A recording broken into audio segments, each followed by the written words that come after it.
Hello and welcome to my case ranking video for the Ace Attorney series. We have every single case throughout the entire franchise. Oh good god, I'm gonna be here for 3 days.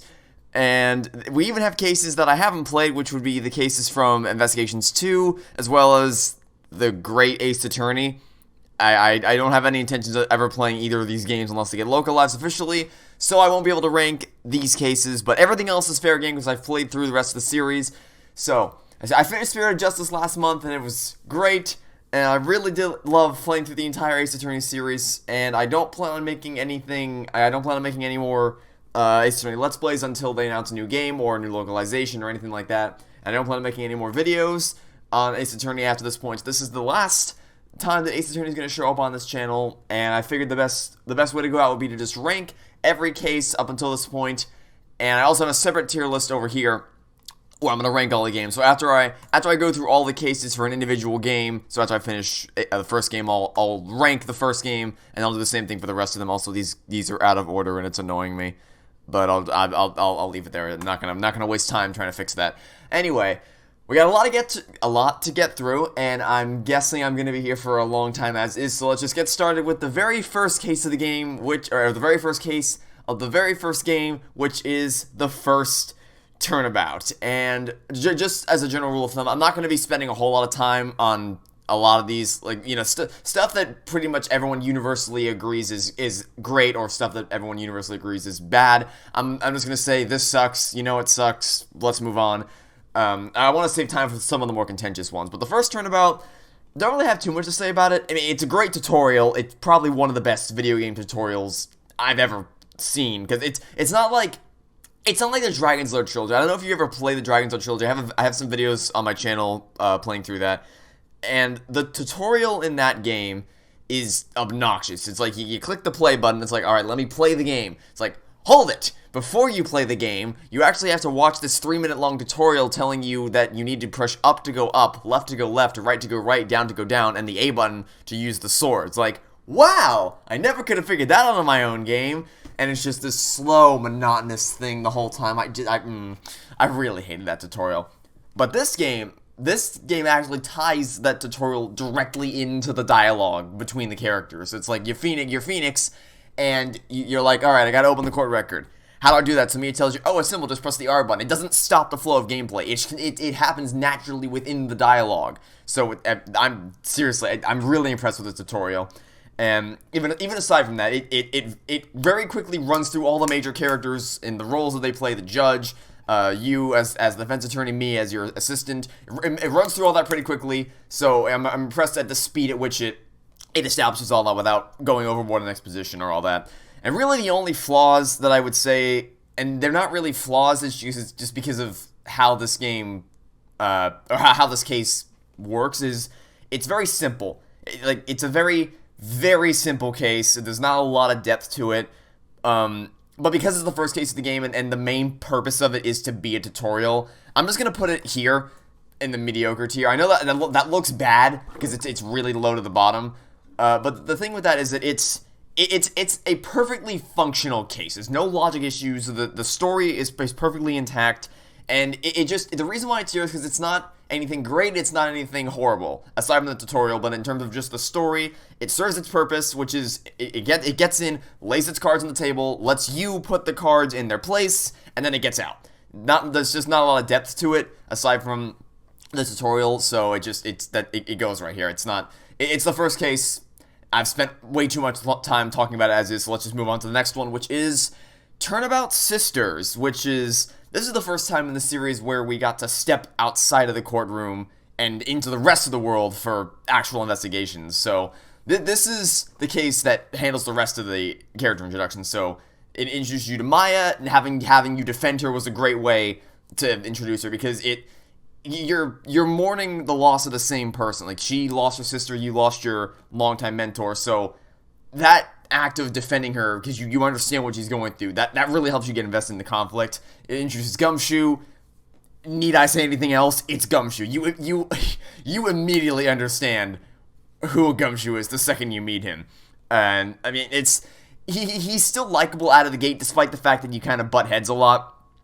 Oh, by the way, I should probably say quickly, I'm not going to be doing a character ranking video just because I would be here for infinity and beyond trying to rank every single character from every single one of these cases. I'm not doing that. I'm ranking the cases, I'm ranking the games, and then I'm calling it a day.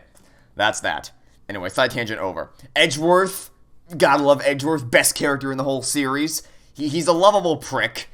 Yeah, I mean, like, he's kind of rude to Phoenix a lot, but he doesn't do so in an overly antagonistic way. So, like, you can see it's like, alright, yeah, he's kind of being rude to us, but he's like I said, he's a lovable prick. That's the reason I describe him like that. And this case does great work to establish the rivalry between Phoenix and Edgeworth without going overboard on it. Like, it lays it on the table, it establishes it, and it doesn't constantly shove like rude comments in your face like a certain other prosecutor from a certain other game, which I won't directly mention for now. And then the other thing, characters aside, this case also lays the groundwork for the DLC system to become a major thing later. It establishes it drops a few breadcrumbs for you to pick up on later, and then in a later case, it takes those breadcrumbs and uses them to form a much more cohesive narrative about that backstory. And I on a more personal level, I really love that final scene where Phoenix and Maya shake hands to become official partners and business partners as Mia stands by the side and watches them in spirit. So, but all that I've described makes it seem like I would put it up here, right? But the thing is, this case isn't really flawless. In fact, it has two really, really major criticisms that really annoy me. The first one is that Phoenix literally reveals his hand. Can I put this back here? Yes, I can. Like, he has the case-defining piece of evidence, and he doesn't wait. He goes to Red White beforehand, the day before the trial, and says, "Gotcha. I got you. You're going down, buddy." And then he just laughs, and he's like, "All right, I got you now. Here, Phoenix Wright, you're under arrest. Cool. Great job, Phoenix. What did 10 out of 10 big brain plays there, friend." Oh, good God. Yeah, that annoys me. But what's even more annoying is the final resolution of this case, because the case doesn't get resolved because you as the player found a piece of evidence in the court record that changes the whole case. It's because Mia teleports in from the ether because Maya channels her, and she's like, "Phoenix, wait, don't give up. I forgot to tell you. If you look at the other side of the receipt, it turns out that the lamp wasn't purchased back when he says he was in the office." Why would we not have checked the receipt beforehand? That really annoys me. It's like, you don't do anything. You're just there, and then Mia's like, "Oh, by the way, you're missing something. You didn't just look at the just turn over the damn receipt." It's like, not a fan of that. Really not a fan of that. The case has great stakes, great character introductions, leaves a lot of really interesting breadcrumbs to the future. But that final resolution is just so bad. The trial itself is fine. It's just that final cross-examination with that final piece of evidence that is horrendous. So, if it wasn't for that, like I said, it'd be up here, but because it has those elements that bring it down, it's good. It's a good case. It's not a great case because of that resolution, but it's still pretty good. Now, I might spend a little bit longer on this one, the next case, Turnabout Samurai, because apparently this is a pretty controversial case. A lot of people really don't like it, but this is the first big case for Phoenix and Maya, where they work together as a team to investigate instead of Maya being the defendant. I'm gonna get the negatives out of the way first with this one. The investigations could drag on just a bit, it's just a little bit long at sometimes, and I guess it's not that they're long, it's just that what you have to do in the investigations makes them feel longer.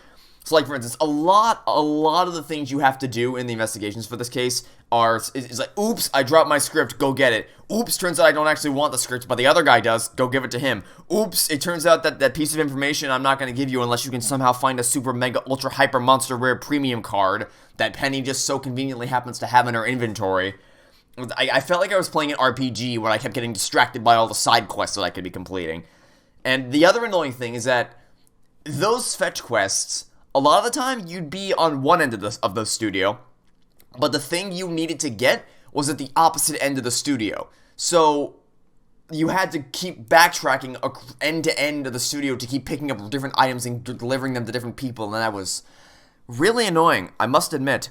Not a fan of that. And then there was that part where you're with Maya, I think it's day 2 of the investigation, and you just give up. You're like, all right, guess that's all we can do. Let's go back to the office. And then you go back to the office, and then Maya channels Mia, and then she's like, all right, well, I guess we're going back to the studio. And it's just, why didn't you just stay at the studio if you were gonna go back anyway?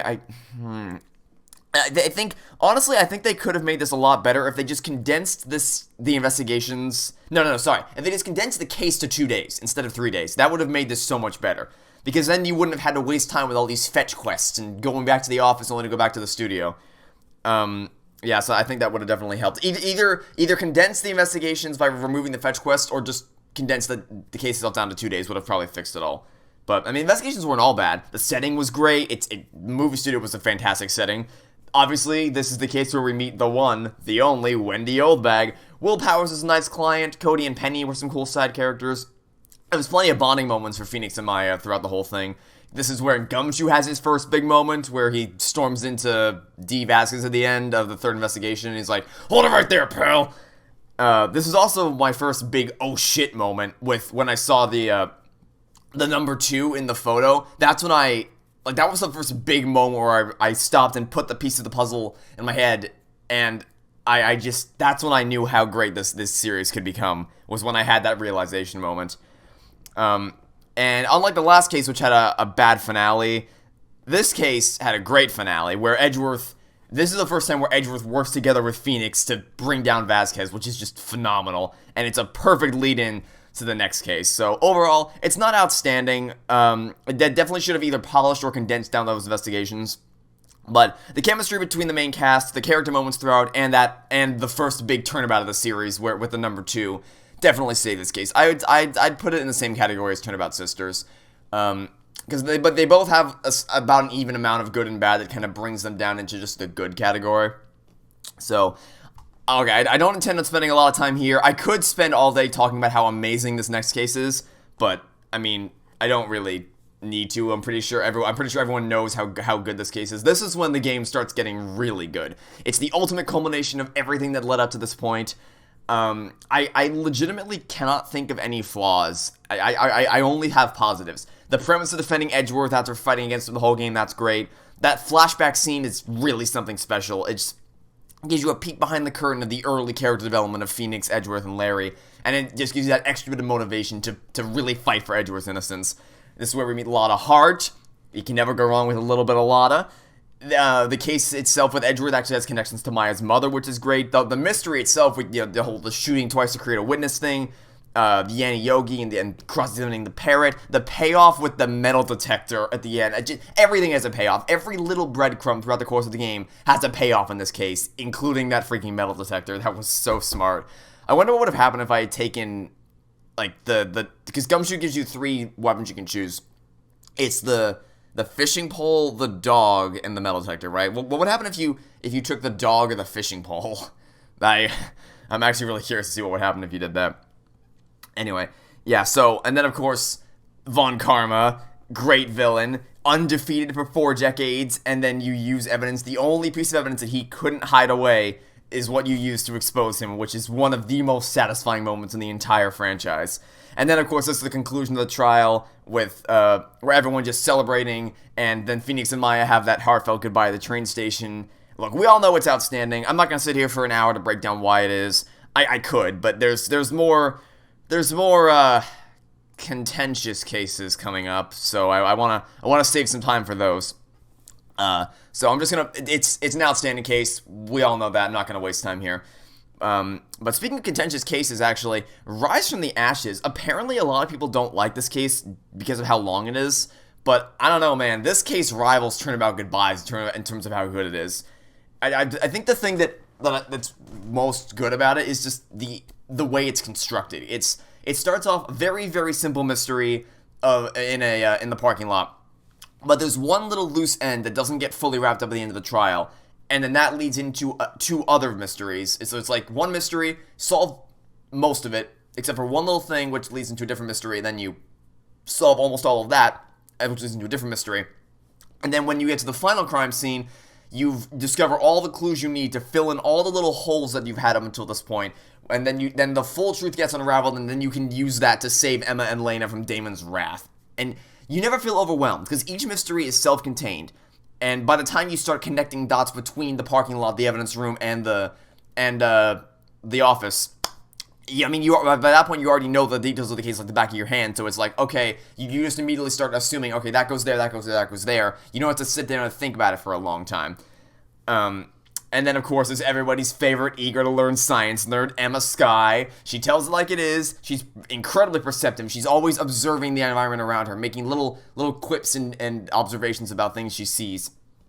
And then, of course, you can use her scientific tools, the fingerprinting set, the luminol spray, all that, and all that adds a lot of cool elements to the gameplay, especially the puzzle-solving mechanics with the broken jar. That was great. Every single character in the SL9 incident got just enough development for you to get invested in their stories. And then, of course, Edgeworth and Phoenix got some more development with, all the allegations against Edgeworth and started to raise the morality of being the prosecutor in these cases. So that was great. And then it all leads up to that final climax where they work together as a team to close the book on the SL9 incident. And it was just as satisfying as the DL6 incident was. And that final twist where you expose Damon again by using evidence law against him was pure genius. It's close between this one and a future case as to which final twist I like more, but this one's really, really good. And the other thing too is that if the only reason why people don't like this is because it's long, just because the case is long doesn't inherently make it bad.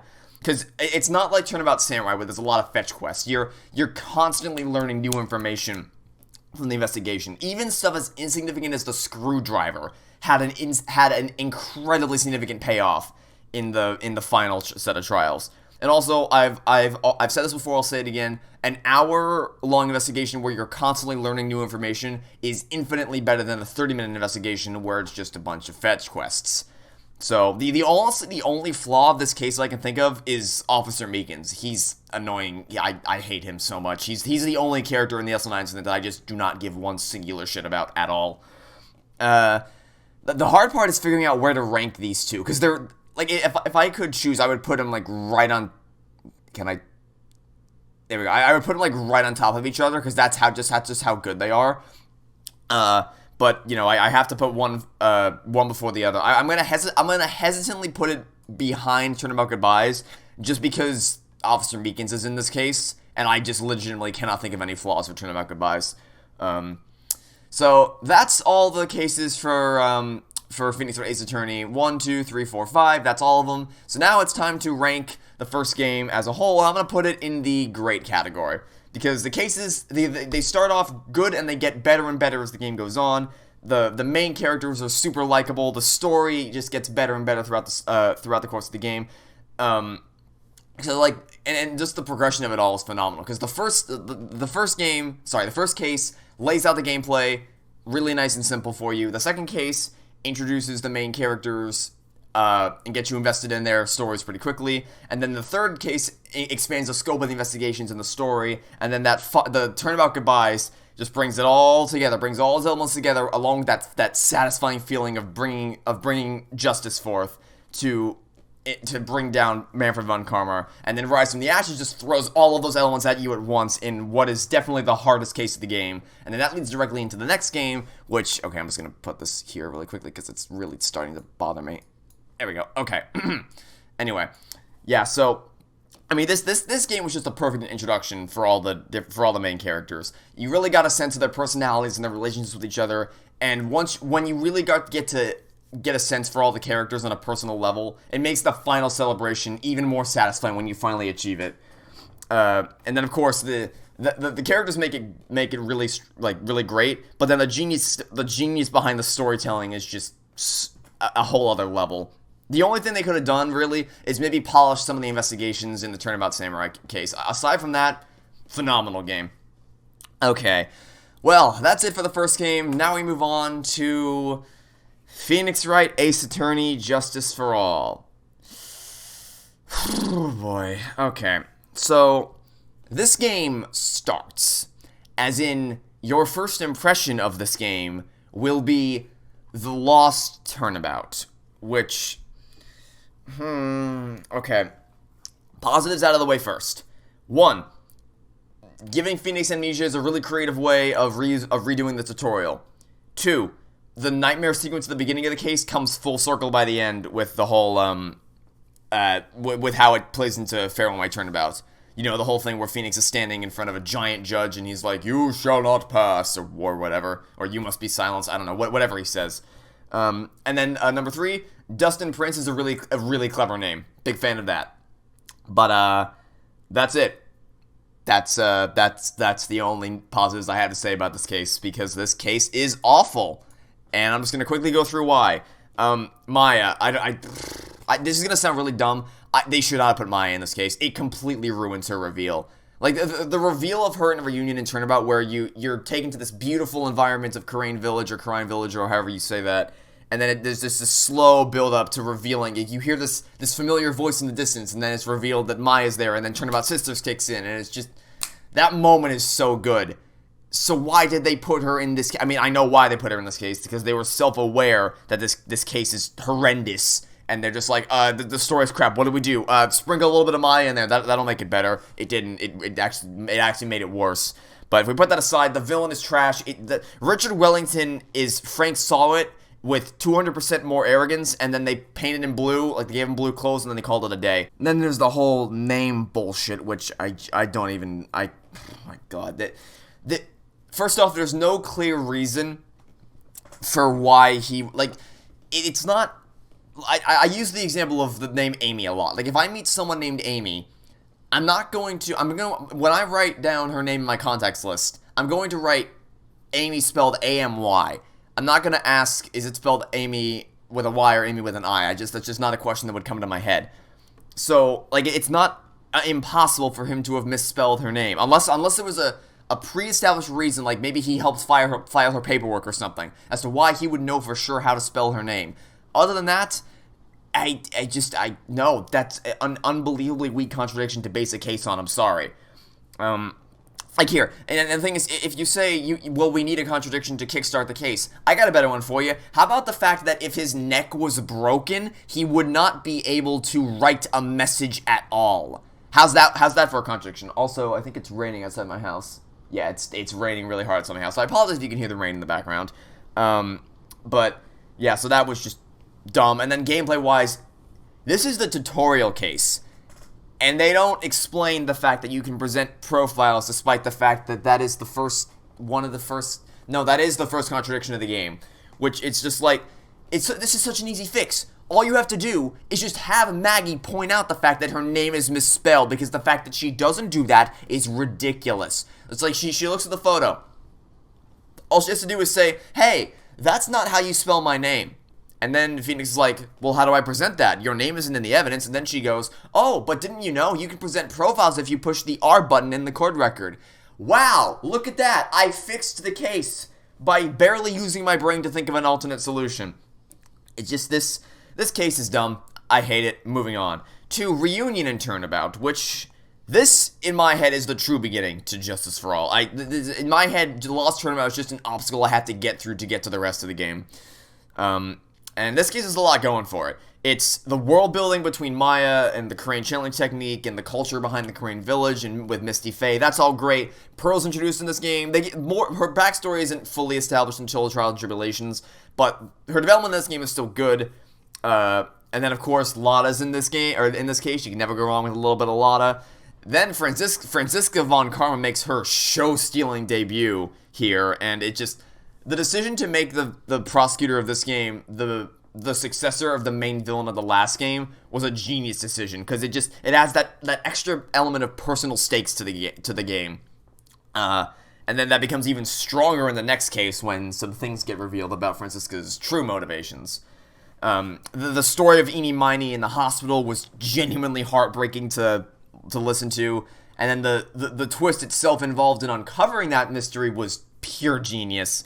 And they did a great job of making Eenie Miney an unbelievably annoying character with the whole, like, well, I, didn't, see anything, suspicious or, anything like that. So but they just flipped that right on its head in the final trial, which was so smart. Victim, I'll say this much, Victim was kind of a piece of shit.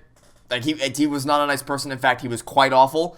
But that did actually work to the case's benefit, because it added some extra, an extra morality question as to, the morals of the case. So There's only really two things that annoy me, which is that, one, how the hell did Franziska get her hands on that photo? Like she's not invisible. She doesn't have active camouflage from Halo. She should not have been able to take that photo. If she was there, one of the two of them, unless they have, either Phoenix or Mia, unless they have zero peripheral vision, should have been able to see that. And then but that's relatively minor in comparison to the other problem, which is that there's one trial where you're cross-examining Lotta, and the way you have to get the contradiction to pop up is by pressing every single statement. That's ordinarily not a problem, because you have to press statements a lot in Ace Attorney. Except for one small problem.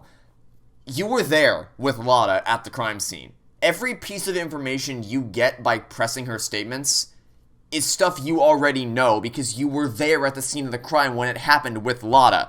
So when you press a statement, it just goes, but how do you know that? And then she's like, dude, you were literally standing two inches away from me when this happened. What are you talking about? And then you go, all right. But what about this other thing? Buddy, literally right there. Literally, we shared the same air for a couple seconds right there. That's how close you were to me. You should know the things you're asking me about. And Phoenix is like, oh, all right. And it's just, you do that over and over again, and it's really, really freaking tedious. But overall, except for that trial, the world building, the characters, and the mystery just make this case really great. Love this one. I guess now we have to talk about Turnabout Big Top, huh? Alright, look, everyone knows it sucks, I'm gonna keep this brief. Some positives, you know, every case has its, well, almost every case has its positives. Very Big Circus theme song. That's really catchy. That theme song really fits the atmosphere of the circus pretty well. Then there's... By the way, I'm not going to talk about music a whole lot, because the music is just generally outstanding, but I'm really grasping for positives in this case, so I gotta mention it here.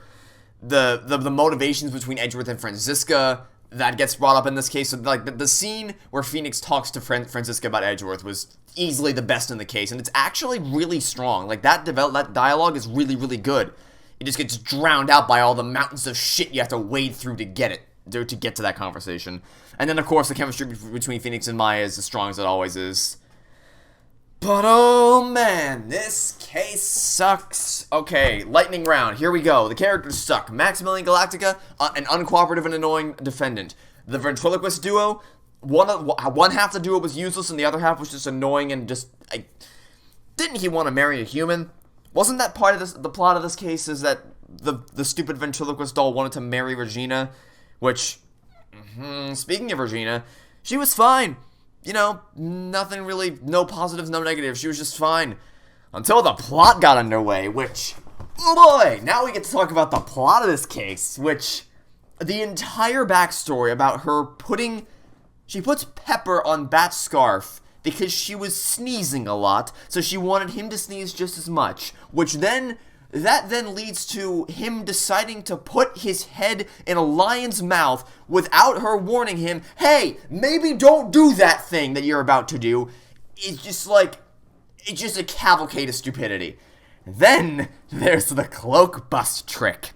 Because this case wants you to believe that somebody who is confined to a wheelchair managed to rig up a pulley system using a rope thick enough to support the weight of a bust, but thin enough to appear as it does in the game, then lift a giant-ass box up out of the window with the rope, lower it down, lift the bust up off the floor, up off the floor of his room, into the rope without using his legs for additional strength, then lifted it out of the window and let it drop onto the exact position where Russell was standing, when being even an inch off would have meant the difference between success and failure, at which point the cloak accidentally snagged onto the bust, which he then managed to lift back up and pull the bust back into the window.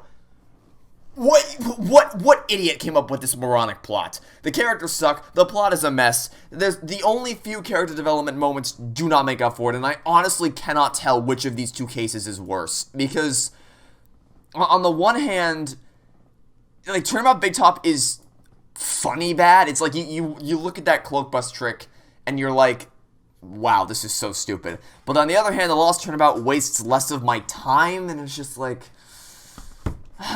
yeah, I'm gonna probably put it last just because this case is short and it's you get it over with in about probably an hour and a half, whereas this case is a lot longer. So they're both bad though. They're both absolutely awful. Don't get me wrong, they're garbage. But you know what isn't garbage? This next case, which is we're done with talking about bad cases for quite a while now. So, this is let's instead talk about one of the best cases in the entire series. Which, again, I don't need to waste time here because everyone knows this case is just outstanding. It's Edgeworth's big return where he teaches the lessons that he learned to Phoenix. You initially don't question the innocence of your client because of the Magatama, but then it gets revealed that Maya was kidnapped, and first off, the kidnapping itself raises the stakes just through the roof, which is, and you don't really need any extra reason to care about Maya being kidnapped and to want to get her, to rescue her, but to have Pearl by her side throughout the whole case, and seeing her in just constant distress, thinking about Maya and something bad potentially happening to her, just like, it's just something that's really heartbreaking about watching that happen. So that was a nice addition. And then there's also just, obviously I don't need to bring it up. I mean, I'm going to, but I don't need to. It's the morality of this case of do you help your friend or do you expose the true culprit for what he did? And like, what is justice in that scenario? So the idea of that is excellent, and then the execution of that idea is even better. Because you can have a great idea, but if the execution sucks, it's not worth it. But the execution here is phenomenal. And that final trial where you and Edgeworth are just desperately doing everything you can to extend the trial as long as possible so Gumshoe can find Maya is probably the most tense I've been in the entire series. You can really feel Phoenix's pain when he just scrambles to come up with even the most contrived argument in the world to give Gumshoe just as much time as he possibly can. And then finally figuring out a way to save Maya while also putting on guard away was just so much more satisfying than I could have ever possibly imagined. You were in complete control of whether or not you emerged victorious with the good ending or if you lost and got on guard declared not guilty. Also, Lotta Hart, you can never go wrong with a little bit of Lotta. And Adrian Andrews, I mean, what a fantastic character. Everything about her backstory and her situation was really heartbreaking to just unravel that on the witness stand, making it all the harder to just cross-examine her as the clock ticks down on Maya's kidnapping. Also, that final scene where Edgeworth and Francisca have a heart-to-heart about what it means to be a prosecutor is really, really heartwarming. It's their first big moment together in the series, and it just perfectly sets up their battle in the next game. I mean, this case is really something special. It easily takes the top spot out of everything we've discussed so far, and that's saying a lot when going up against Turnabout Goodbyes and Rise from the Ashes. Also, before I place this here, the case is formed in E shape, so that's kind of cool. Anyway, yeah, so that wraps up everything I wanted to say about Justice for All. So let's find out where this game ranks as a whole. And yeah, this is gonna sound jarring considering how much I just praised Farewell My Turnabout, but here's the thing: this game is 50% amazing and 50% unforgivably awful. Like the first case is fundamentally broken. Putting aside the creative tutorial method and putting aside the little bright spots of quality in Turnabout Big Top, those are just completely drowned out by the laughably illogical plots of these cases. It's just, and I mean, I just can't stand them. I really hate those cases. They're just terrible. I mean, retrospectively, because of a future game in the series, I don't hate them as much, but they're still horrendous, and I really just despise playing through them. But the other 50% of this game is fantastic. I mean, for one, Cyclocks were probably the best gameplay addition this series has ever had, because that added an extra layer of depth to the investigation series. Case-wise, I mean, it's phenomenal how good Reunion and Turnabout and Farewell My Turnabout are. One excels with its world building, character work, and it lays the groundwork for the third game, while the other one does just everything perfectly. And as of right now, it won't stay that way forever, but as of right now, it's the best case in the series. So what we have here is two cases which would automatically bring the game up to this tier, and then we have two cases which just drag it down to mediocre tier. It's easy to shove those cases in the back of your mind when you think about this game, because when a lot of people think about Justice for All, I'm pretty sure not a lot of people think about Richard Wellington in The Lost Turnabout. Pretty sure that the number one thing that comes to people's mind is going to be Farewell My Turnabout. That's the big part of this case, or of this game. I mean, some people might think of the Circus case because it's just so horrendous, but the standout here is definitely Farewell My Turnabout. So that alone would be enough to bring it up to this tier, but it's not. It's a 50-50 split between amazing and not. And at the end of the day, it's the weakest of the trilogy, and those two cases just really drag this game down. And think about it this way. If I had to wait years for the sequel and Justice for All was what I got, I would have been massively disappointed that I essentially just paid for half the quality of the first game. So that's Justice for All. Now we move on to Trials and Tribulations, which, oh man, this game. So, Turnabout Memories, which is the first case you play as Mia, and it's brilliant. It has a really creative way to do the tutorial because, you're playing as a rookie attorney despite it being her second case and not her first. It's still a really creative way to reintroduce the tutorial. And then it lays down those early seeds of a friendship between Phoenix and Mia that would develop further at the end of the case. An incredible introduction to the villain, because here's the thing. Frank Sawit is a memorable villain because he was the first culprit of the Ace Attorney series, and he does have that really annoying animation where he just sways side to side. But overall, like as a villain, aside from how iconic he is, he's just kind of meh. And then Richard Wellington just sucks. Dahlia Hawthorne is definitely the best villain in the whole series, and even on top of that, she's outstanding in the fact that she's the best first case villain easily. This case in Turnabout Beginnings is Mia's time to shine. She's had development with other characters in previous cases, but she's never had any moments just for herself, for herself to shine bright like a diamond. So it's really great to see her in action in her prime. And then this case lays the groundwork for the rest of the game, because this game has a lot of story beats to hit, but it never goes overboard on the exposition. And also, this case is pretty damn hard. The first cases are never that bad, but this had a lot of clever twists and was definitely no cakewalk in comparison to the first Turnabout and Lost Turnabout, which, I mean, this case was challenging, but not for the right. So that first contradiction was challenging because it didn't tell you you could present profiles, but the actual contradictions just, oh boy. Honestly, really the only flaw in this case is the fact that Phoenix swallows the necklace. It's like, I get it, he's meant to be a young, dumb kid here, but he becomes a genius later. Like, even if he was, here's the thing, it's like he pulls off these insane turnabouts later, and we're supposed to believe he was that stupid as a kid? Really? Okay, but I mean, even if he was consistently just an idiot, like, really? You're gonna swallow a poisonous necklace? Whatever. It's the best first case out of all of them, and it's just short of being outstanding. It's really, really good. Then we come to the Stolen Turnabout, which is a damn incredible case. I'm gonna get the flaws out of the way for a very specific reason here, because first investigation's kind of slow. There's some interesting character moments with Maya and Pearl. Most of the character development comes in the second half. It's not bad, still enjoyable. It's just a little slow and drawn out. But the first trial is brain dead easy. It's not even a thing where it doesn't, because it's no secret that it hasn't taken me very long to solve the contradictions. Like, I don't want to sound like I'm tooting my own horn, but it hasn't taken me a super long time to crack most of these contradictions across all the games. But this trial was, I've said it before, it's a sky is green contradiction. I don't know if anyone else uses that term, but I do. It's a thing where it's like, oh, hey, did you know that the sky is green? You just immediately say, what? Are you insane? No, it's not. Or if someone tells you, hey, did you know that 2 plus 2 actually equals 5? And then you go, what? No, 2 plus 2 equals 4. What are you talking about? So, like, it's those kinds of things where you don't have to use your brain at all. You just immediately know that what they're saying is dumb. That was the first half of this case. But the reason why that is because of what gets revealed in the second half, which is that Kane Bullitt was murdered, and literally instantly, I connected the pieces in my head, and I understood the rest of the case. Because, like, the difficulty the lack of difficulty of the first, case ties into the rest of the story, because Luke Atmey, who is one of the best villains in the series, wanted to be caught. His plan was genius. He would incriminate himself as the thief to pin the murder on Ron DeLite, which was just so goddamn smart.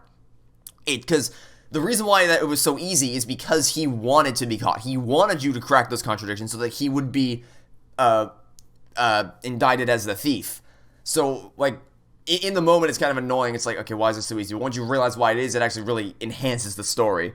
And then as a case, the dialogue is still really really engaging and really funny. Adrian Andrews makes a return. That's awesome. Story was pretty interesting. There's the personal element attached to the case because Maya and Pearl, obviously they have the connection to the Sacred Urn. There's great character development between Ron and Desiree for the rest of the case. The final trial was a legitimate challenge to corner Luke at me. Teaming up with Mia is always great. And then, of course, how could I talk about this case without mentioning the legend that is Prosecutor Godot? Because he's just... Oh, man, he's so good. He is just... he's the second best character in the entire series. The best is obviously Edgeworth, but he's mysterious for the whole game. He's always one step ahead of you, despite having never prosecuted a case before. And I'll get more into Godot in the final case, but his introduction here is excellent. And overall, it's just that first half. It's a kind of slow investigation with a mind-numbingly easy first trial, but it is completely saved by its outstanding second half. It's just a shame that the first half brings it down to the great tier. Otherwise, it would probably be up here. But it's just that first half really disappointing. Actually, do I want to put it in front of or behind Reunion and Turnabout? I think I'm going to put it slightly in front of it. Well, no, I didn't. Just slightly in front of it. Slightly.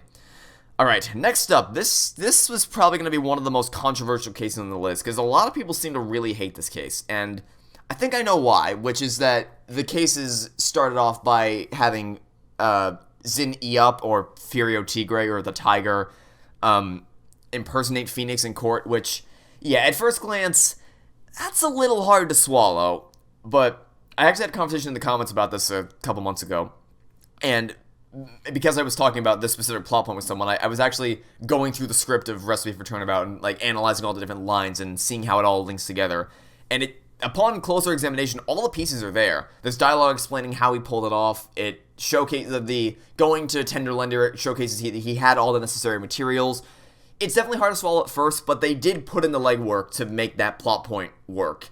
And obviously, the character development between Maggie and Gumshoe is really sweet. There's a lot of creative new elements, like the computer virus, interesting locations like the Tender Lender, Jean's restaurant was really cool, Victor Kudo was an interesting character, and all those elements mesh together to create a really cleverly constructed mystery. And as I mentioned earlier, the final twist of this case is my favorite in the entire series, where you trick Zin Eop into admitting what he did by saying, hey, look, your fingerprints are on this bottle. It's like, haha, that bottle doesn't mean anything. It's like, oh, really? How do you know that? Just, so smart. Because Gumshoe felt so bad. It's like this, because you tell him that the bottle can't help us, and then you figure out a way that it can help us, and that's Gumshoe getting that bottle is what ends up saving Maggie, and it's just so good. Really, there's only one major issue, and it is a pretty major issue, which is that so the case is a month old, right? Why would Phoenix and Maya have not realized until a month after the case initially happened that someone impersonated them in court? Like, what? Why would that? I don't. Like, the thing is, it's not that bad because even if we move the timeline back a month, the events of the case would still have been the same. Like, if you just shorten the gap from a month to, like, a day or a week or whatever, it would still be Phoenix filing an appeal representing Maggie in court for real. Nothing really changes with the time gap. It's just so strange that they chose to wait a month until they actually file an appeal for the court. I don't know why. But, you know, it's a noticeable issue, so it probably, do I put it behind or in front of, I'd probably put it behind Reunion Tournament just because of that one issue, but even then, it's like, it's barely behind it, so, actually, no, I'm gonna put it in front of it, because Reunion and Turnabout had, like, gameplay-wise was kind of slow with the pressing statements and the photograph, whereas this is definitely, it's an issue, definitely, but it's not game breaking, it's not story breaking, because it would like I said, it would have happened the same regardless of that. So, you know, it's kind of sad that this case is so controversial because it's actually really great. Next up, Turnabout Beginnings, Mia's first ever case, and the case that further establishes just how terrible Dahlia Hawthorne is. Like, there's minor details, like Edgeworth's animations to mirror Von Karma from the first game. Like, small details, like his finger wag, or how he clutches his left sleeve with his right hand, like, they really enhance the game to see those little attention to details in relation to Manfred Von Karma. Pitting Mia and Edgeworth against each other was a great idea, and they, again, executed the idea brilliantly. Essentially, Edgeworth has the whole case figured out from the beginning, which is perfectly in line with his character, and it really feels like you're fighting an uphill battle the whole time. And then there's the gut drop moment where Terry drinks the poison. Like, my heart sank into my stomach when that happened. Like, that's the defining moment to establish just how horrible of a person Dahlia is. And then there's a reveal that Godot was actually Diego Armando, who was Mia's boyfriend. I'm just... So much about this case was genius, and really the only thing I have to say about this case is I wish it was longer. Like, I wish we could have investigated with Mia, maybe flesh this out a bit more. But, I mean, it's meant to act as a bridge to the finale, pun fully intended there, by the way. And it works well in this trial format. I still wish it was a little longer. I don't know whether to put it in front of or behind the other flashback case. Because the flaw here is that Phoenix did a dumb thing, and the flaw here is I wish it was long. Actually, no, I'm going to put it in front of it. Because, again, the only flaw here is that I wish it was longer. Whereas the flaw here is that Phoenix did a dumb thing. But, again, the Trials and Tribulations cases are, like, right next to each other in terms of quality. It has the most consistently good cases out of the entire series. They're all just so good. And then, of course, we have the next case, which is my all-time favorite case in the entire series. I'm not even going to waste time with a reveal. It's the best. It's easily the best in the whole series. It's literally flawless. Even the swinging under the bridge trick. You'd think that'd be a really silly thing, but they, again, lay the groundwork and the evidence for that all to make sense. The clues on up with it is a plan to explain how it would work. And you compare that to Big Top, where it's literally impossible as to, like, that cloak trick should not have worked. Mechanically, logically, it should not have worked. But this Bridge to the Turnabout is an absolutely perfect case. And if you want to figure out why, it all boils down to one word: payoffs. There's so many emotional payoffs in this case. Phoenix and Mia work together to take down Dahlia just like they did in the first Turnabout with Frank Sod. Pearl doesn't blend listen to Morgan anymore. She's actually realized that, Morgan's kind of a bad person. So she overcame that desire to appease her. Edgeworth gets to live out his childhood dream of being a defense attorney. That might be my favorite payoff in the whole case. And then, of course, there's Edgeworth facing off against Francisca. That built off the second game's ending.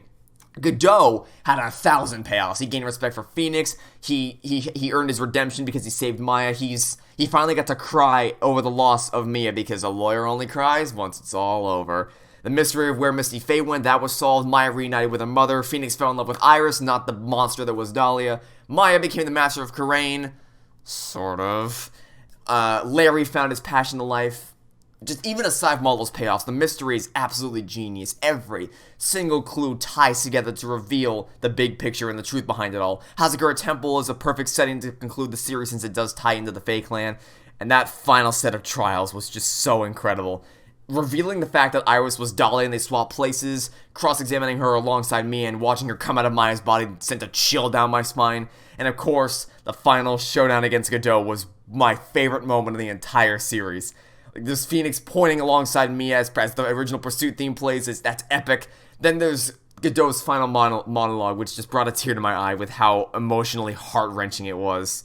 I could gush about this case all day long. It's a beautiful conclusion to the trilogy, both from a story perspective and a character perspective, and I just absolutely love the ending. And really, that just sums up my feelings in the game. The cases were the most consistently well-constructed out of the entire series. They're all amazing with just some minor flaws for all of these, and then literally no flaws for this one. The characters were all super interesting, and every member of the main cast had their arcs come to such a satisfying close, as every loose end does in the trilogy. Every little breadcrumb from the first Turnabout was tied up fully in this game, and it was just so good. It goes without saying, this game is just the best, easily. It's like, I'm gonna change the title of this category from outstanding to perfect. This game is just so good. Now then, so these cases are listed up next, but I played the investigation series before Apollo Justice, so I'm gonna do these next. I don't really have a lot to say here, because I enjoyed Ace Attorney Investigations, but I'm not super passionate about it, so I should be able to move through this pretty quickly. Turnabout Visitor, it's good, pretty good. It introduced the investigation gameplay super well. The characters work well, together, like getting to see Gumshoe and Edgeworth interact. That's great. The setting is awesome in Edgeworth's office, because having the mystery set in Edgeworth's office does add that element of like that personal element to it. It also limits the scope, so you can get used to the gameplay in an enclosed environment before the game opens up really, really large. Then there's that really clever final twist with the switching the numbers in the door. The only flaw here is that the villain isn't super memorable. The name pun's clever, Jacques Sportsman, but I can't name a single character trait about him. I just can't. It's a good first case, nothing exceptional. It just serves as a really nice introduction for the logic system, is what that is. Next up, Turnabout Airlines. It's just slightly above Turnabout Visitor. The setting was awesome. You know, mystery on an airplane. That's really cool.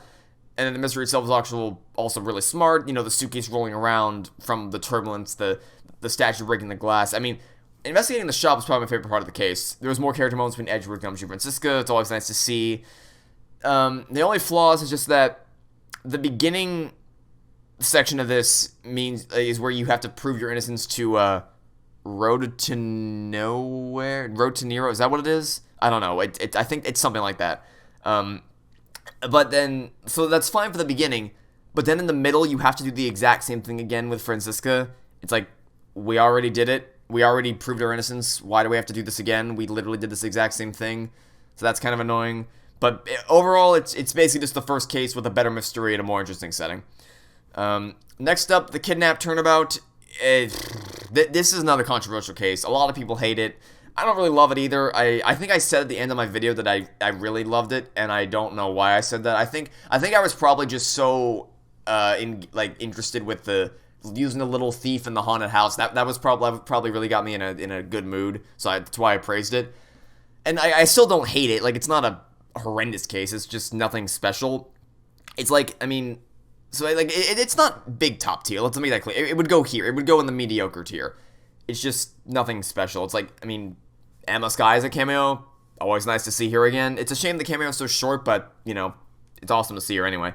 The theme park setting was great for a mystery. Like I said, exploring the haunted house was cool. Kay Faraday was a cool character. You know, the little thief added a lot of cool investigation sections. But Shilong Lang is an asshole. He actively decries logic to Edgeworth when he says it's impractical. Great way to guess and empathize with the character there, game. Have a character say that logic is impractical in a game where logic is literally the system that you use.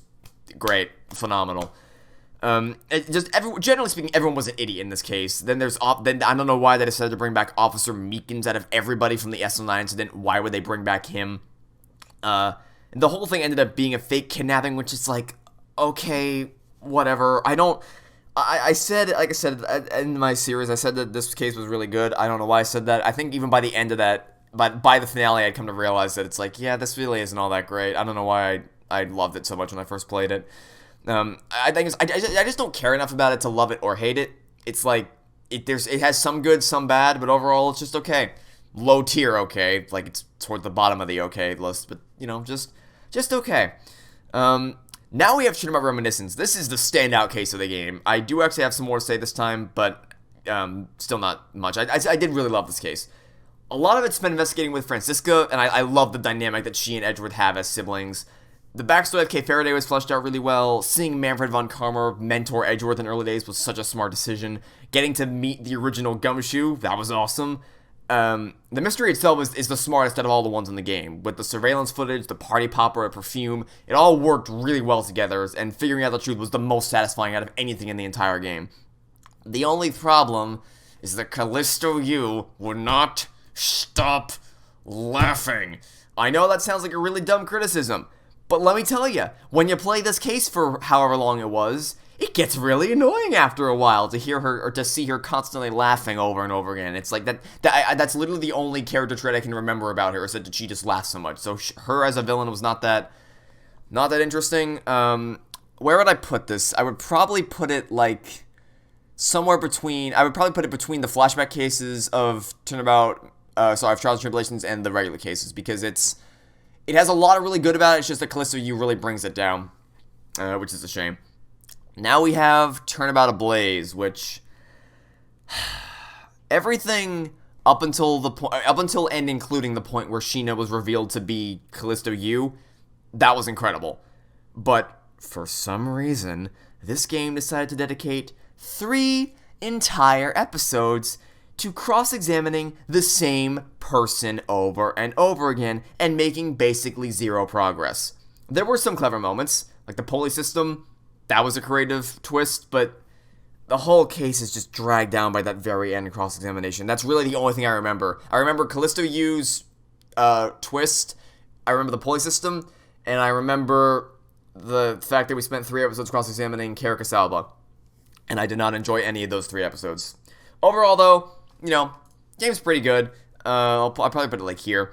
The gameplay excels with the investigations and the logic system. It really feels like something that was designed for Edgeworth. There's a lot of great character moments with the main cast, and Kay Faraday's a cool new character. I don't know why they waited until halfway through the game to introduce her, but whatever, I guess. Shilon Ling sucks. The whole story with the smuggling ring was, like I said, it felt like a very loose connection between the cases instead of it being a pivotal role in the narrative like Trials and Tribulations. It feels like they made a bunch of mysteries and then just stapled the smuggling ring connection onto the cases after they finished making them. The cases are mostly just decent. There's only really one standout case, and I did enjoy Edgeworth's standalone game. I was just hoping for something a little bit better. Okay, now it's time for... Oh wait, I forgot to actually place this. Probably here. It has a lot it has more good than bad than Kidnap Turnabout, but those last 3 just... Oh my god. Anyway, now it's time to talk about everyone's favorite game, Apollo Justice Ace Attorney. Alright, look, I've already discussed this game to the ends of the earth with so many different people, and all of them, in all those conversations, I typed out extremely lengthy YouTube comments in order to effectively communicate my points. So I know this game backwards and forwards at this point, and that being said, I'm sure you're sick of hearing me explain why these are so horrendously constructed, so I'll try to keep this section brief. Turnabout Trump, this case is... so this game is essentially the opposite of Phoenix Wright Ace Attorney, because in that game, the cases got progressively better throughout its runtime, but this one, they get progressively worse until they eventually become borderline unplayable. But it doesn't start out too bad. Okay, that's not true. The first thing of value that happens is they completely and utterly annihilate Phoenix's character. That's the first thing this game does, is reveal him to be Hobo Phoenix. I mean, he would be even more destroyed later in the game, but the initial punch to the gut was in this case. And in spite of that, the case still managed to tell a slightly below average mystery. By the way, that's a compliment for this game, by the way. The twist with the poker chips had inverse values was actually pretty clever. If it worked for the fact that this case did so much to undo Phoenix's character, this would probably end up, like, somewhere in here, maybe high-end mediocre tier. But as it stands, the way they reintroduce Phoenix to this game doesn't make any sense. It's awful. If they had the mystery, and then at the very end they revealed Phoenix, that would probably have been better, because then it would have been the whole story of the case, and then then I would have rated it as like, okay, that was kind of slightly below average, and then at the end they revealed Phoenix, and then it's like, okay, that still brings it down, but not as much. Anyway, you know what? I'll make a new tier really quickly. We'll make it you, add a row below. Wait, did I? Oh no, I hold on, I didn't want to do that. I wanted to leave it alone. Okay, let's make a new tier real quickly, and we're gonna call this one No, that's not how you do that. No, why are you typing to the right of? Why is it typing to the right of where I'm? Okay, there we go. Borderline. Nope. Offensive. There we go. And we're gonna put it right there because, Turnabout Trump at least had a passively okay mystery, but this next case does not. It needs its own tier for this one. This is the case that's responsible for Emma's character assassination. Aside from that, the characters are just either mind-numbingly uninteresting or horrendously unlikable. And the biggest problem is that they clearly try to tackle way too much at once. It tried to do Rise from the Ashes and tackle a lot of different plot lines that would all tie together at the end, but it failed miserably on every front. It put all its eggs in one basket and then dropped the basket off a bridge, and all the eggs broke in the process. But, the plot was still mostly intact. I mean, there were some glaring issues, such as Phoenix somehow managing to survive being launched 30 feet headfirst into a telephone pole.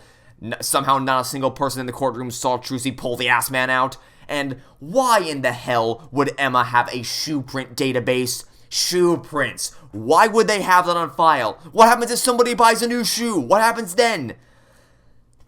But whatever, it's mostly still intact. There's nothing that affects the plot too badly.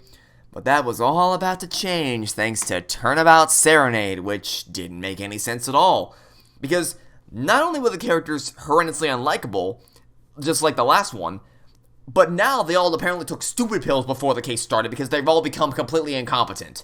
Like, they actually entertained the idea that, like, the insane idea that Maki Tobei, a 14-year-old kid, would have been able to fire the .45 caliber revolver without sending his shoulder rocketing into a different dimension. I feel like I've said that line a million times at this point, the whole rocketing his shoulder into a different dimension thing, but it's because I've talked about this case so freaking much. Oh, and you know what else I love? I love the fact that they don't check for fingerprints on the murder weapon, despite the fact that Emma Sky is on the case. I also love the fact that the bullet holes in the wall are completely inconsistent with Maki's height, because if Maki was really willing to shoot, he would have had to shoot at an upward angle, which does not line up with where the bullet holes were. This case was fundamentally broken. At the very premise of it, it was just awful. Square one of development, it should have been scrapped immediately. Oh, one more thing. My favorite part was watching that stupid concert video 6 million times in a row without the option to skip it. I mean, just like high quality game design here, truly.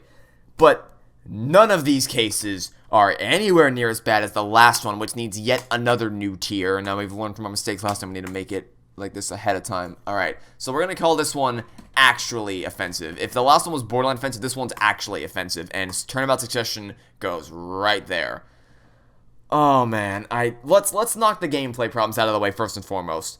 The stupid gimmick in the first investigation section, where you have to go line by line on the piece of paper to read the message. Like, even if you can already read what the letter says, even if the text is clearly visible, the game's like, nah, you missed 2 pixels on 2 separate lines, go find them.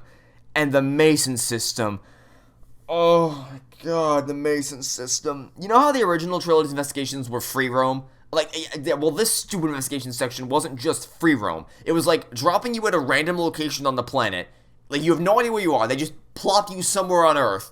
And then they said, alright, figure out how to get home. So then you ask, I don't know where I am. Can I at least have a compass or something? And then they say, nope, figure it out. Bye-bye now. And this is so convoluted and frustrating for absolutely no reason. There is no indication as to where you have to go. Even if you go to a location once, you may not have all the evidence yet, so you have to come back an hour later. Which is just dumb because in the context of the story, they're watching videos. These are all encounters that Phoenix taped with the GoPro he shoved in his hat. So what is the point of all this? But the gameplay errors pale in comparison to how incompetent the story is in this final case. First of all, Christoph Gavin is a terrible villain. He's cartoonishly evil for the sake of being evil, and all because he lost a poker game. That 7 years ago flashback somehow managed to destroy Phoenix's character even more thanks to his arrogant, hey, there's no subsidy for experience, and the circumstances surrounding his disbarment just break the story even more. Oh my god. Like how is Phoenix able to lead the jury when he's disbarred? How did nobody hear the gunshots going off in the hospital? How did they not know the exact time of death when he was hooked up to a heart rate monitor? Why was no one suspicious of Clavier's encyclopedic knowledge of Phoenix's forgery? Why did Zack just abandon his daughter? Why didn't he just give Phoenix the real page? Why didn't Phoenix just reach the edge for all this time for help? Like, oh my god, this game is terrible. It's so bad. It's horrendous. It's been months since I've been mad about this game. Like, genuinely pissed off about this game. It's been months. But I'm just thinking about all the plot errors and the character assassinations and the frustrating gameplay mechanics and oh my god, this game is terrible. It does not deserve the grace of the mediocre tier. It is awful. I'm guessing I don't need to tell you how bad this game is. If you watch my Let's Play, you know how bad this game is. I don't want to sit here for any longer than I have to explain why it's bad. I'd rather focus on the positive aspects of this game, of the franchise, and I mean, this game has so few good things about it that it's just much better if we just don't, if we pretend it never existed. And I really feel bad for the writers of Dual Destinies. They had a completely broken universe and a set of destroyed characters to work with, and were expected to fix it all. And on that note, let's talk about Phoenix Wright Ace Attorney Dual Destinies, which is the only game I started playing with low expectations. I mean, this game could only impress me. It could not possibly have disappointed me when Apollo Justice was so awful. So then, let's get started with Turnabout Countdown. This case had a lot to do. It had the transition from Hope Phoenix to regular Phoenix, and they made the choice to revert his character immediately instead of slowly building up to it, which realistically doesn't make a whole lot of sense as to how that would happen, but, I mean, I get why they made that decision, because they wanted to get things back to normal as quickly as possible. Because that moment where Phoenix finally steps back into the courtroom, that's just pure fan service. I mean, I liked watching it, but, I mean, come on, I mean, the mystery is pretty cool. You know, some of the reveals along the way were pretty neat, and it had a really tense final cross-examination. But the mood matrix, for as easy as it is to use, I mean, you know, it had a pretty strong debut. Fun to use. It's just brain dead easy. It's strange that Athena's so inexperienced with this, despite this case taking place later in the game than when she already kicked serious ass in Turnabout Academy. Other than that, you know, pretty good first case, nothing spectacular, and the rush return to form for Phoenix makes this intro feel kind of sloppy, but still decent overall. I'd put it probably the good category, low end of the good category. Monstrous Turnabout, this case was meh. You know, I didn't hate it. There was nothing here that was so bad I hated it. It just wasn't super interesting. The only new relationship that I cared about was between Damien and Jinxie, but even that didn't get a lot of screen time. I mean, they had a really cool setting for the mystery. They just didn't do a whole lot with the ideas they had. The mystery itself was, I mean, it made sense. There weren't any plot holes. It just wasn't interesting. And it was saved for the most part by Apollo and Athena's chemistry, which was surprisingly spectacular. Blackwell's a prosecutor. For as little sense as it makes for him to be a prosecutor at all, he's still an awesome opponent to fight against. Fullboy's introduction was nice. In the moment, I wasn't a big fan because I was still missing Gumshoe, but in retrospect, it was introduced pretty well. The strongest part of the case was the ending, since that revolved entirely around the relationship between Jinxie and Damien, as well as concluding both the character arcs where Jinxie gets over her fears, Damien goes out and reveals himself as the superhero. I don't remember what the name of the superhero was. Overall, it's just a mediocre case. Nothing exceptional here, just nothing bad enough to hate. Alright, now we have... Oh wait, actually no, I'm going to do this one next because I played this before Turnabout Academy. Turnabout Reclaimed. This case had its ups and downs. It completely wasted the cross-examination with the whale when the first game made such great use out of cross-examining Polly. It also made a fairly large leap in logic when Phoenix somehow deduced that Jack fell to the bottom of the pool with no way to logically determine that. But aside from that, the setting of the aquarium is pretty cool. Characters were super likable. There weren't any characters here that I really hated. Pearl making a return, that was awesome. The backstory was interesting, and the conclusion where everyone got their happy ending, that was the perfect way to finish this case.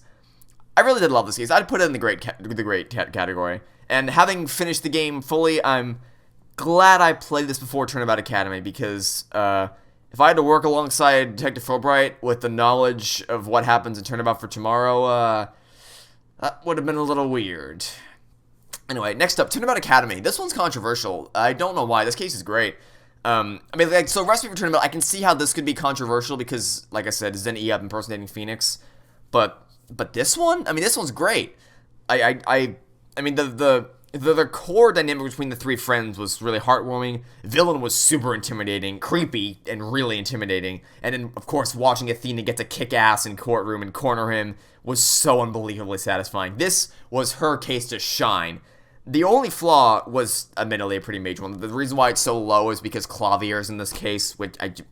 Clavier Gavin sucks. They should not have brought him back. They should have left him in the dumpster fire of Apollo Justice Ace Attorney and forgot he ever existed. But aside from him, pretty great case. Okay, now we have the Cosmic Turnabout, which this case started out pretty rough. I mean, does anyone really miss Starbucks sighing over and over again in the first trial? And then Blackwell had made some pretty ridiculous claims during that trial, but it got better as soon as we actually got to go to the Space Center, which was an awesome setting. The characters there were interesting as well. I mean, who doesn't love Ponko? And then the best part about this case was the development that they finally gave Apollo. He wouldn't get his full time to shine until Spirit of Justice, but they were starting to develop seeds of his character here, so it was great to see that. I mean, it was necessary after Apollo Justice, which had no character development, but still, anything was better than nothing at this point. And the battle against Cosmos and that final twist where the whole Space Center was swapped around was pure genius. Like, that was an original trilogy-level twist with how clever it was. The first trial with Starbucks sighing over and over again and Blackwell making outrageous claims knocks it down to probably low grade tier, but still a damn good case. Now we have Turnabout for Tomorrow. You'll notice that every final case of the game has been outstanding so far. This is the first one that isn't. And I that might seem controversial to say, but I mean, so I'll get the positives out of the way. There are good things here. Edgeworth, his return was awesome. Facing off against him was awesome. Reading the letter from Maya was really sweet. And Pearl's appearance, also awesome. But, I mean, an army of robots takes over the Space Center and holds Trucy hostage. Like, I just couldn't take that seriously because of how outrageous it was. It's like, what is this, Battle for Bikini Bottom? Did Plankton make a robot army and didn't tell anybody? And I don't know. I mean, that's a minor point in comparison to the major problem with this case, which is the Phantom. For the main antagonist of the game, he is really underwhelming. There was no foreshadowing, and even, let's put aside the epic moment where all three of them point at him at once. The logic of his reveal is just broken. Like, why don't you just fake your emotions to throw off Athena's mood matrix? Like, so the report, he does that eventually, so why didn't you do it the first time we use the mood matrix, where we don't see anything? The report that shows he has no emotions has been in the court record for quite a while, so the lack of emotions is already a dead giveaway. Why wouldn't you fake them the first time? Because the idea of having a villain who doesn't feel any emotions is a genius way to counterbalance the mood matrix. But if he doesn't feel anything, then why is his breakdown entirely emotional? I just don't get it. And also, the game really wanted you to feel a gut punch when Fulbright is revealed to have been dead all along.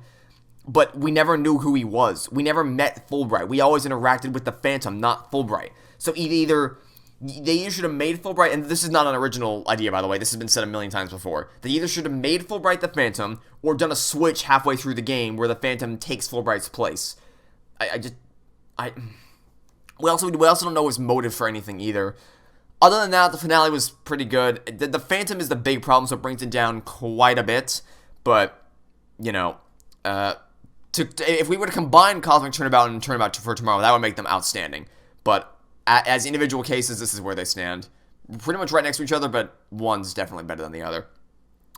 Alright, so the game as a whole, this game had quite an uphill battle. They essentially had to scale a vertical wall with no climbing equipment whatsoever. Like, if I was told to write the sequel to Apollo Justice Ace Attorney, I wouldn't even know where to begin. Like, how do you fix the universe when the last game broke so much? Well, credit where credit is due. This game did a pretty good job, all things considered. Athena was introduced well, Apollo got a bit of character development, they used fan service appropriately, they didn't rely on it to tell a great story. Moon Matrix was fun, despite its simplicity. Perceive was thankfully reduced in its quantity. Black Widow was a great prosecutor, the variety of cases was good, and the most impressive thing was just how the game wove the stories of all three attorneys together into one overarching narrative. I mean, that was incredible how they pulled that off. It's just a shame that the final villain was so anticlimactic. Like, the game tried really hard to make up for Apollo Justice, and it mostly succeeded.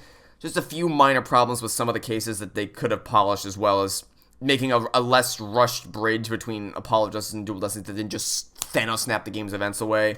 But overall, pretty good. Definitely impressed with Dual Destinies. Alright, now we've come to the final game in the series that I can play. I'm not going to play any of these, as I said before. And also, I saw that Professor Layton was here. I don't have a 3DS or a way to capture 3DS gameplay, so I'm not going to play this. I can't. I would love to, because it sounds like something that would really interest me, but I can't, because I don't have a 3DS or a way to record gameplay for it. Anyway, the final game that I played is Phoenix Wright Ace Attorney's Spirit of Justice, the only game that rivals the original trilogy. It was also the game that I really pushed the limits for video lengths, because this game has some pretty long segments. I think the longest episode was like 2 hours and 10 minutes, and that was the Magical Turnabout trial. Like, I was pushing it with that one. I was surprised that people actually watched that video because of how long it was, but you guys seem to enjoy it, so no complaints there, I guess. Anyway, let's get started, because I don't know how long this case has been, or this video's been so far, but I imagine it's been quite a while. So let's start with the foreign turnabout. This case had to do a lot in a short amount of time. It's the second best first case, just behind Turnabout Memories. As a whole, it's better than all the Dual Destinies cases, not as good as the rest of these, but still the second best first case out of all of them. Because it introduces the new setting, the new characters, the new legal system, the divination seance, and it does it all incrementally in stages. So you learn as Phoenix does, and you never feel overwhelmed by anything. I mean, you can feel confused by the insanity of the Defense Culpability Act, but you're still able to understand what you're up against. The game never resorts to exposition to just dump all that on you at once. The speed at which they make you care about Albie to get you into that courtroom to defend him is just really impressive. How they make you care about him so quickly. And it's a simple concept initially of Albie and the treasure box, but the more you unravel, the further you get into the case, and then we start the divination seance, just, you realize how many layers there are to this case, and it makes it just as difficult to uncover the truth as Turnabout Memories did. But the only flaw is that it's really long. They probably could have split this into 2 halves, and if they did that, I would probably put it much higher on the list. Okay, now we have the Magical Turnabout, which, holy hell, this case was outstanding. This is the only case capable of rivaling the finale cases. It's not as good as them, but it's still impressive. The biggest thing about this case is just the development between Apollo and Trucy. Like, their character development, that scene in the detention center where she breaks down and opens up to him, and they share a really emotional sibling moment, and then they end up working together in the magic show. Just so strong. Emma's reveal that basically directly calls out Apollo Justice's writers for destroying her character in that game. The conversation Phoenix has with Apollo where he really believes in him. The depth and complexity of the mystery. The setting of the magic show. Chemistry between Apollo and Athena. Bonnie and Betty were entertaining witnesses. And then, of course, Tony Stark was a great villain. There's only 2 flaws. One, it was really long. Really, really long. They should have split the trial into 2 parts. I don't know why they didn't. It was such a natural breaking point between when Tony Stark starts to give his testimony. I don't know why they didn't just break it off there. Like, why would you not have... I don't know. And then, of course, there's Nayuta Sadmati, which I've said it before, I'll say it again, and I know I'm not the only person who said this. He's Edgeworth without any of the charm. He's an asshole for no reason. He never gets any meaningful character development. Other than that, this case is damn near perfect. Now we have the Rite of Turnabout, which... oh boy, this case is quite the mixed bag. I'd probably put it... do I put it in front of you or behind you? I'm going to tentatively put it in front of you because the second half of the case is really, really strong. With the... it has the world building strong, the chemistry between Phoenix and Maya is strong, the final set of trials is really emotional, but I have a major bone to pick with this case. Why did you bring Maya back if you were just going to make her the defendant again? Like, why? I really, really hate that. Rafa's an insufferable assistant. Then, of course, there's that stupid divination seance that didn't accept my input despite me directly pointing at the thing that they wanted me to point at. The Steel Samurai theme, that was great, but this case is really dragged down. I know that the second half is really, really strong with all the emotions of that, but Maya's use in this case just drags this case down so much. Alright, well, to lighten the mood a little bit, let's talk about Turnabout Storyteller, which I'd probably put it between Turnabout Samurai and Turnabout Sisters. It's pretty good, nothing outstanding, but still really enjoyable. It's getting to see Athena and Blackwell work together was really cool to see. Athena just in general is awesome to watch in action. Then the card trick was really creative, as was Uendo as a witness. Having a witness multiple personalities was really creative and really, really well executed. The only flaws here are that the villain's motivation was really weak and the defendant was kind of a sack of shit. But other than that, really fun to play, a lot of great character moments, some clever twists, and just overall a really solid mystery. It's just a good case. Nothing great, nothing mediocre, nothing awful, just good. Anyway, so now we have Turnabout Revolution, which, what a case. There's so much to this. The first investigation's like Indiana Jones style adventure where you find the treasure box. That meshed really well with the investigation mechanics. The character development between Dirk and Apollo was fantastic, and then that very end scene with Phoenix telling Apollo he's gonna face off against him sets up just such incredible emotional stakes with Apollo versus Phoenix to get their hands on that treasure box. However, the trial itself, the characters make a big deal out of nothing. It's like they're lawyers. They're doing their job. It's not unheard of for 2 lawyers who know each other to go against each other. Phoenix and Edgeworth literally do that all the time. Phoenix and Edgeworth are great friends, and they still face off against each other in court. What are you on about, game? Like, why are you making this such a big deal? Yes, going up against Phoenix is a big deal, but the act of Apollo and Phoenix facing off against each other is not inherently like, oh my god, are you guys not friends anymore? It's like, why? But that is the least of that trial's problems, because, yes, the twists were pretty creative and clever. Having a civil trial was great until it wasn't a civil trial anymore, and Sergeant Bruff, really cool witness. But I'm just gonna read a comment. So this is a comment on the my episode 12, I think, the civil trial episode, Speed of Justice.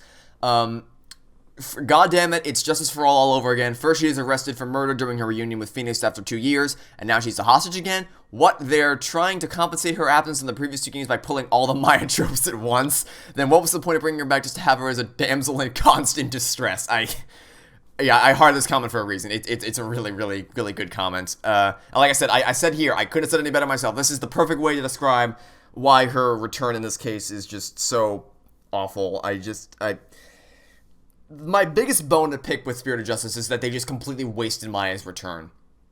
But aside from that, the second half of this case was an emotionally charged, beautifully crafted conclusion to Apollo's story. All the world building culminated in an epic final battle to dethrone Garan, saying goodbye to Apollo as he stayed behind and his character arc came around. Such a beautiful ending to the new trilogy. I mean, it sucks that Athena wasn't there for the final trial. She absolutely should have been there. But, I mean, overall, the second half of this case was just so strong. Specifically, fleshing out the relationship between Dirk and Apollo. Even Rafe had some good character development. Nayu still didn't get any, but whatever, he sucks. I don't care. It's just Maya's abduction that just drags this case down so much. But because otherwise, it probably would have been one of the best finale cases. It couldn't possibly be in Bridge to the Turnabout. Otherwise, it probably would have been like maybe here-ish. But it's just that Maya's abduction brings it down so much. Still really strong, though. And now, last but not least, Turnabout Time Traveler. There's so many cases I don't even know where to put it. I'm gonna squish it. No, where did I put it? No, not there. Probably like maybe here, either here or here. I don't know. I'll put it here. Probably no here. No here. It doesn't mean much. But where they go in the tiers list is really minor because they're all really close. The tiers themselves don't really matter. It's just the ordering that isn't as significant. Turnabout Time Travel was a bunch of fan service for the most part. Where Maya's your assistant, Edge was the prosecutor, Larry's an idiot again. Not that he ever wasn't, but Larry returns. There's definitely plenty of fan service, but the story works really well even aside from it. I was initially worried about a case centered around time travel, but they tie that name into the story without actually traveling through time in a really clever way. The story of Soren and Ellen was really heartwarming, the villain had some strong motivations, and it all made for a really super compelling story with a lot of clever twists like Larry's drawing. And that's it. That is me having ranked every single case in the entire series except for Investigations 2 and the Great Ace Attorney, but I'm never going to play these games unless they get localized. Of all the games I played, there's everything ranked here. I did it. I made my ranking list. Now let's just place Spirit of Justice where it belongs, which is right here. The flaws are that Athena and Maya got the short end of the stick. Athena at least got a chance to shine, whereas until Turnabout Time Traveler, Maya was just a defendant and a hostage. I don't know why they even bothered to bring her back at that point. And Naida was an awful prosecutor, but aside from those two flaws, the story was great, the characters were great, they fleshed out Apollo and Trucy, they fleshed out Apollo and Dirk, the character work was great, the mysteries were almost all incredible. This game was the only one capable of rivaling the original trilogy, honestly. Because the thing is, you may notice that I spent a long time praising Ace Attorney, the first game, Justice for All, and Trials Tribulations. But that's just because, like, if we were to put this game, like, if we were to judge the original trilogy as a whole, they would all, as a three-part story with an overarching narrative across the three games, they would easily overshadow everything else. They would have a tier all to themselves. That's how.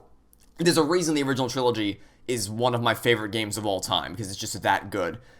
But when we break the games down individually, this is where they stand. The original trilogy really meant something special to me. I was really passionate about it. I really cared about the characters and the stories. I was genuinely sad when the series ended, but also really happy that everyone got their full character arcs come full circle. And I still enjoyed playing Ace Attorney Investigations, Dual Destiny, Spirit of Justice. Spirit of Justice was the closest I felt, the closest in terms of how I felt emotionally during the original trilogy. But I just didn't have a lot to say. Like, I didn't have as much passion for playing through these two games as I did the original trilogy, so I didn't have much to say about it. But the original trilogy is always going to be one of my favorite games of all time. I love the story between the three games, and that's never going to change. So hopefully you enjoyed this. Hopefully you enjoyed watching me play through the series over the past couple months. Hopefully you enjoyed my ranking, although I'm guessing a lot of people who like Apollo Justice probably didn't, because I spent a decent amount of time. I'd say I probably spent more time praising the original trilogy than I did bashing Apollo Justice, but I mean, I did make 2 new tiers just for some of the cases here, so I don't know.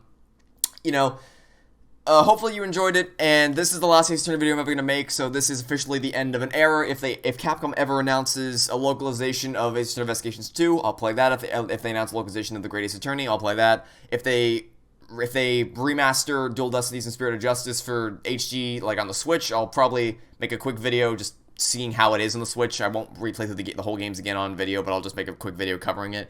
And of course, if they make Ace Attorney 7, I'll obviously play that, but until any of those things happen, that is officially the end of my adventure with Phoenix Wright. I've loved playing through this series, and I really enjoyed talking with everybody in the comments about it. Hopefully you all enjoyed. And hope you enjoy my content in the future. Tomorrow, because we're starting up Ghost Trick Phantom Detective tomorrow. Also, I'm sorry that I got this video out a little bit later. I didn't really get the time to record it yesterday, so I had to wait until this morning to record it. So I rendered this video as fast as I possibly could. I wanted to get it out by 12. I still got it out by 1-ish, but, you know, hopefully you still enjoy despite the extra wait. But aside from that, that's it. Hopefully you enjoy Ghost Trick Phantom Detective tomorrow. As of right now, I haven't recorded the first episode, so I'm going to go record it right after this video. So we'll see how that goes, but thanks for watching. Stay tuned for tomorrow for some more Ghost Trick Phantom Detective, and until then, I hope you have a great day, and I'll see you then. Goodbye.